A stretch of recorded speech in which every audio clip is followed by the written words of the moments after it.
Good day mga idol, welcome back sa ating channel. In today's DIY natin, bali mag-change oil tayo ng sasakyan natin. Bali ito ay Honda CR-V Generation 1. Umana pero napakaganda pa ng makina. Ang tipid sa gasolina, yun importante, matipid sa gasolina. Ito ay nabili ko to nung matagal na, siguro 10 years ago. Simula hindi ko pa napabuksan yan, basta alaga ko lang sa change oil. Napakatahimik pa ng makina. Ito ang gagamitin natin, 4 liters ang binili ko 4 liters, tsaka syempre oil filter. Bali ang isa nito ay pumapatak ng 650 pesos ang isang piraso ay 4 yan. Ang ginagamit ko rito is Honda oil talaga. Ay dahil lang nandito kami sa Mindoro, wala akong mabilhan, kaya yun muna pinalit ko. Siguro kung maka-isang taon, di okay na, maganda na rin. Ayan ang mga idol, bali nandito ako sa ilalim. Ayan, ito yung itsura ko, sobrang sikip. Actually kaya namang ipa-change oil ko to. Ang problema, gusto ko matutunan ko paano. Ay yung oil filter niya ay yung nasa loob na may pangkalas din ako dyan. Tsaka syempre yung wrench para matanggal tong bolt na to. Yan. Medyo may tagas. Ang tatanggalin ko rito yung oil pan nya. Siguro yung gasket nya medyo may leak na. Kaya may oil na tumutulo eh. Pero yun lang naman. Ayan, malapit na matanggal mga idol. Yun. Grabe may itim na mga idol. Oh. May itim na yung oil nya. Maitim na yung oil nya. Tapos napuno yung container natin. Ito mga idol, natanggal ko na yung filter nya, oil filter. Grabe, napakahirap kasi napakasikip. Yan, ito yung luma. Yan, sana parehas yung butas. Ito yung bago, mukha naman parehas. Ang ginamit kong tools dyan, ito binili ko online, patanggal talaga ng filter to eh, tsaka pang sikip. Kasi kung kamay lang hindi ko kaya, kasi alanganin yung pwesto ko. Nga pala mga idol, kung maglalagay tayo ng bagong filter, ito kumuha ko ng konting oil, basahin natin to para hindi ma-fold, para hindi tumapi yung gasket nya. Basahin natin ng oil din. Kung ano yung ilalagay nyo sa makina, yan, nagbukas ko ng isa.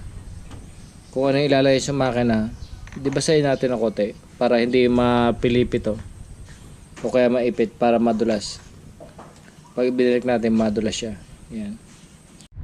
Ito na mga idol, bali sisikipan na natin to.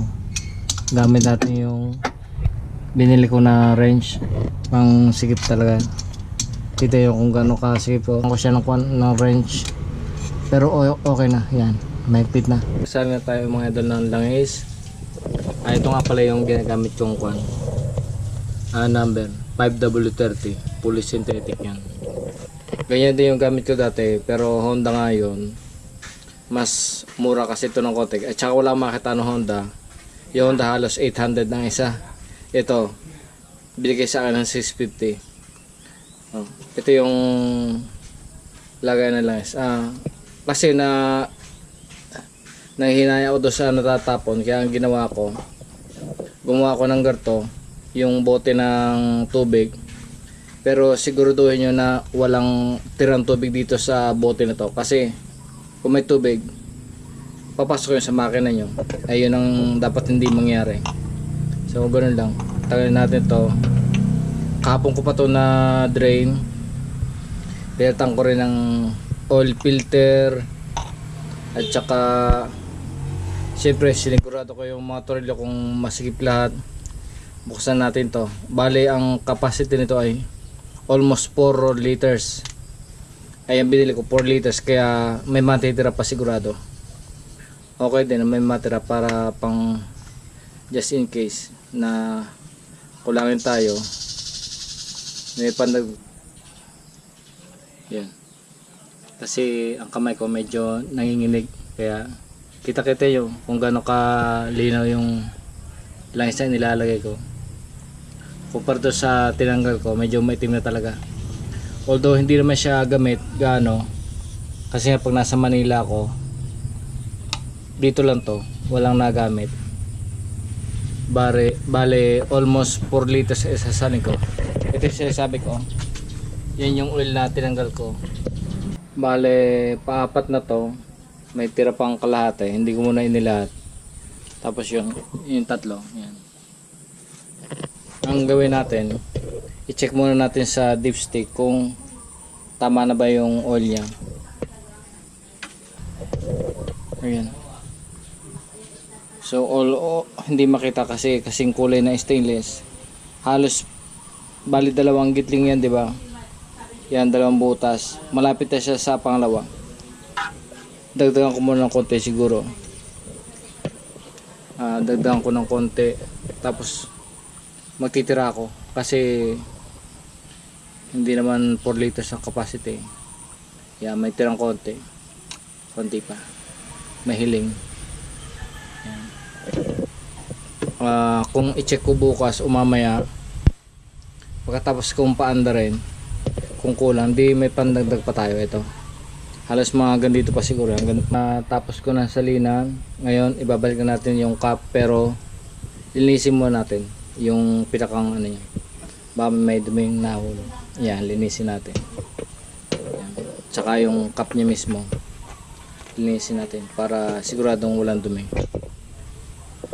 Okay na yung level ng oil niya. Chinek ko ulit kanina, nasa level naman. So ganoon lang mga idol, pagka mag-change oil, kahit magtanong kayo sa mga kuwan, sa mga minsan sa gasoline station, mas mura. Kunyari, katulad ng Shell, Petron, Caltex, ganyan. Sabihin nyo, na pang gasolina, magbibigay mo yan. Dahil sa alam ko naman ang oil na ginagamit ko, yung lagi ang ginagamit ko, kaya hindi na ako bumili na ako sa mga auto shop ng ganun. Although medyo may kamahalan nga lang. So ganoon lang mga idol, siguraduhin nyo na yung oil level nyo is tama.